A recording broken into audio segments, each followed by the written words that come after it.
So we're going to start with a review of our term for this entire course, rhetoric or rhetorical. So rhetoric is the way of using and piecing together words and language into patterns in order to communicate, to convince, to persuade, to explain in a way that is engaging and meaningful. And so we see this term here. Again, it sounds like rhetoric, also rhetorical. And used as rhetorical, it is a description, right? An adjective. So we see that there's some synonyms that might help jog your memory for what rhetorical is, would be like it's your style. It's also verbal. It's written in speeches and letters. So we are going to learn our first rhetorical device. And again, device, like any device, your phone is a tool to do something. So we call this rhetorical choice. The writer makes a rhetorical choice. Everything is intentional, or we'll call it rhetorical device. It's what a writer uses or employs in order to build a speech or a persuasive essay. And so I like to think of rhetoric as piecing together, right? You have the structure, the part that holds the inside together, and then you have the beautiful little pollinators in between, and that would be your words and how words are organized in the structure of a sentence. And every single time you read, your mind should always have those two things in place. What is the overall structure like? The structure of a sentence, the structure of an entire speech or essay. And then what are the words that are pieced together in between? How do they contribute to the overall structure, the overall message, or what the writer wants in the speech?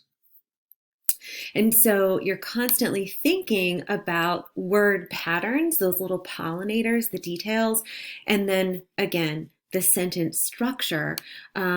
This again is reading like a writer, not reading like a reader. So we're really getting down into those details and structure pieces every single time we read, always questioning, why is it written this way instead of this way?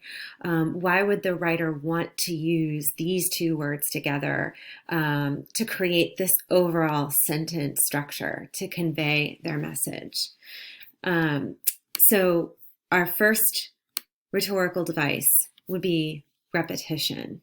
So repetition is a rhetorical choice or rhetorical device that the writer uses or employs in order to draw the audience in. Repetition is everywhere. It is in every speech, every song, everything that's written. So kind of like the base layer, and it's where you want to go immediately when you're analyzing for rhetoric and thinking about why a writer would say something a specific way. Repetition is also the heart of all human behavior. And so we repeat things when they're important. We repeat things to get attention. We repeat things to show emphasis. And writers very rarely use exclamation points. And so the question becomes, how do you convey such emphasis with an exclamation point, right? But in your words, how do you shape and use those words within the structure of a sentence or the structure of a speech in order to have that exclamation point emphasis on what you're trying to say?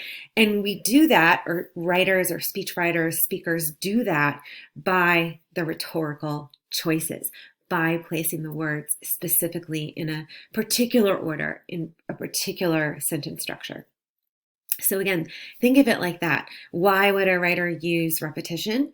To create flow, to create energy, to draw the audience in, to emphasize a certain point, to show a similarity, right? Building a relationship, to create a new meaning. And all of those reasons, I want you to begin to memorize or internalize as we begin analyzing for rhetorical choice and identifying rhetorical devices.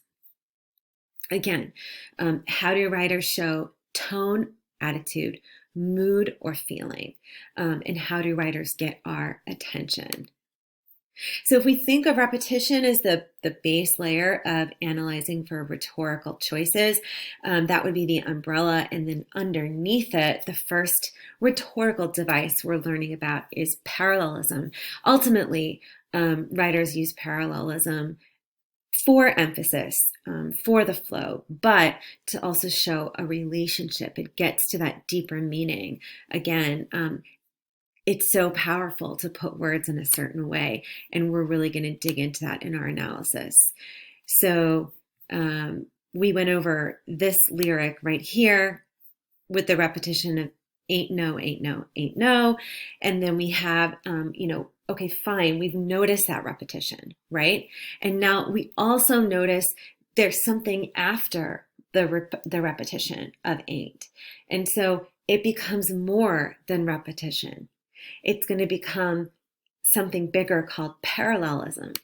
And let me show you what parallelism is like first, and we'll go back to that lyric.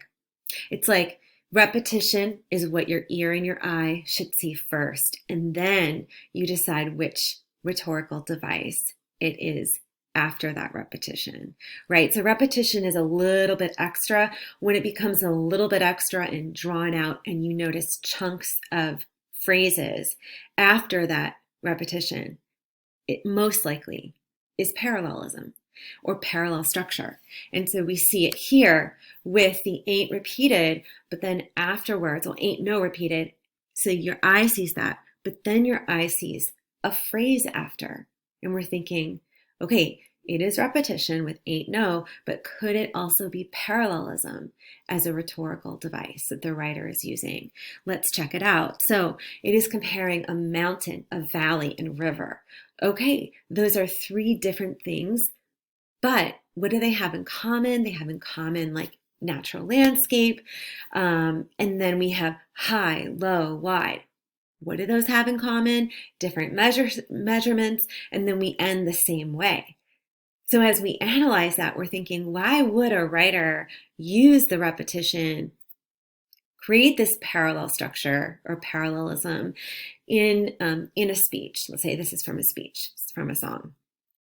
Well, perhaps to emphasize the lengths to which one will go to demonstrate their love and devotion. And then I would analyze it by the different environmental scenes or landscapes, and then the measurements as examples of just how far that person will go. Okay. So if you think of parallelism as like those two lines that keep going, those yellow lines, we can remember that parallel structure is also a balance in how the paragraph or the sentence or the essay is written. But here's the thing. Parallel structure can also be used for contrast, right? It's either comparison, likeness, or difference in contrast. And so here's when it becomes a difference. It's sometimes that image, right? Two things together. Sometimes it's one thing looking at another thing, and that other thing kind of varies. And that's what's happening here. It's like taking the same beginning or the same part of something, right? Twisting it, adding to it to show that there's a new meaning. This original image can be different, or it has morphed into something different, or it just is different. So the power of analyzing for parallelism as a rhetorical device becomes, you have to question yourself, is it for a comparison or similarity, or is it used to show a contrast or difference? And then why? Why does that writer want to portray the difference or portray the comparison? Ultimately, like a lot of rhetorical devices we're going to study, parallelism and repetition capture the reader's attention, enhances flow or rhythm, and And one more layer of analysis, you have to point to, okay, it sets up these relationships between two or more things. Remember the mountain, the landscape, right? The measurements, and kind of piling up like different stacks of parts of that sentence to kind of fit together, or multiple sentences. And then we always get a new meaning. That's the whole point, right? Let's use this as an opportunity to analyze for something born out of this rhetorical device. And so we have from Jay-Z, we have I came, I saw, I conquered, from record sales to sold out concerts. So first thing we're looking for, is there repetition? Yes, our eye and ear sees I. Also, another hint or clue at analyzing for rhetorical devices, you're looking for the punctuation. If you see a series comma, which is comma, or semicolon, that's one way to signal to your brain that this is a deeper rhetorical device than repetition. And in this case, what we're noticing is the same structure grammatically, right? The same type of words used after each comma. So two things signal that this is parallelism. One, repetition. Two, the punctuation of a comma repeated in a series. And actually, three, I'm adding the most important piece. The third would be there's three verbs, right? Came, saw, conquered. And I guess four, they're all the same verb tense. They're all past tense. And so when you have a series comma with a list, this is a list really, right? And you have a verb repeated, check to see, is the verb the same ending? Is it the same tense? If it is, that is one form of parallelism. A list, right, repeated. The other form of parallelism, right, sometimes comes before to or for or but. And so we have this to right here. And on either side, right, well, the from is also an indicator. On either side, you have from this to that. So showing a contrast. So it's the other layer, very nuanced, very subtle in this. So look at how much mileage I just got out of that by speaking about these two lines, right? I haven't even gotten into why I think Jay-Z is using the list series of verbs to create parallel structure here, or parallelism. I haven't gotten into why he's balancing out this from and to show a difference. And that would be your next phase of analysis. All right, so again, I see three things. I see the verbs are all the same tense.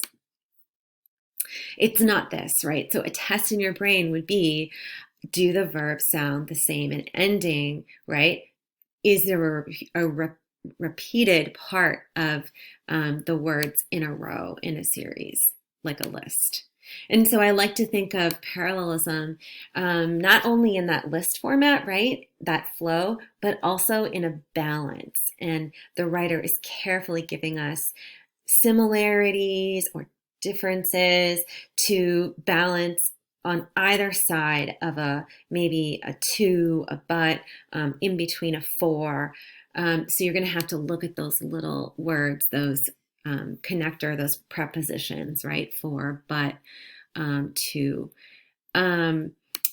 So again, this slide you will begin to memorize and it should be in your head at all times, because it's not only, part of analyzing for rhetorical choice, right? This essay, this rhetorical analysis essay, is that you're really using it to decide why a writer would do something, why, how a writer does something, what it is a writer does, and then what is the overall impact of that choice, that rhetorical device, rhetorical choice, on a writer's audience, the feeling or the tone, right? The mood that the audience feels as a result of the tone, as a result of the writer's choices. And then also, why this particular rhetorical device and not another, right? So the more we learn about rhetorical devices, the more that you can embed those pieces into your analysis.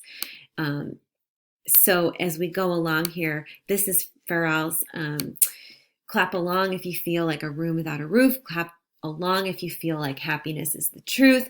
Obviously, our mind goes to this right here. That's the whole phrase.